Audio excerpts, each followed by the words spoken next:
अस्सलाम रहमतुल्लाह। एक छोटा सा अपडेट है ये। यहाँ पे हमने जो चुकंदर, लाल मूली और मटर के बीज लगाए थे तो वो सब स्लग्स खा गए हैं।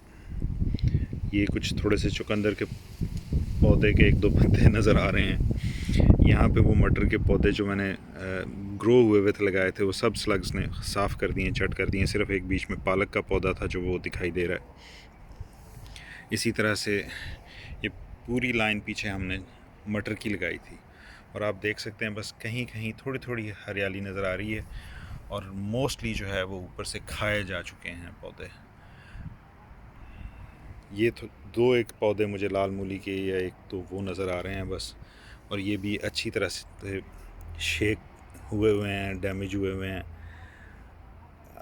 इसका एक इसकी वजह ये थी, हाँ, कुछ पौधे फिर मैंने ये बॉटल के नीचे, बॉटल ऊपर डाल के कुछ बचा लिए।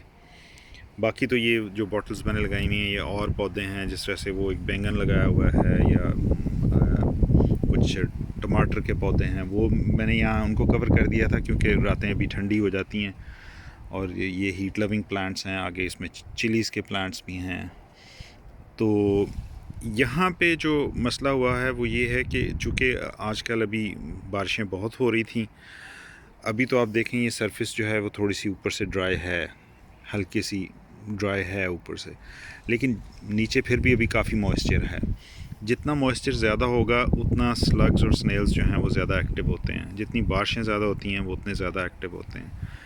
अब आगे जैसे मौसम ड्राई होता जाएगा तो उनकी एक्टिविटी स्लो हो जाती है, कम तो ख़त्म तो नहीं होती लेकिन स्लो हो जाती है, थोड़ी कम हो जाती है। तो नेक्स्ट अब ये है कि अगले चंद दिनों में मैं दोबारा से यहाँ पे वो सारे सीड प्लांट करूँगा ताकि जब बारिशें कम हों तो पौधों को एक चांस मिल जाए थोड़ा सा इस्टेब्लिश होने का, इंशाल्लाह। So this is it,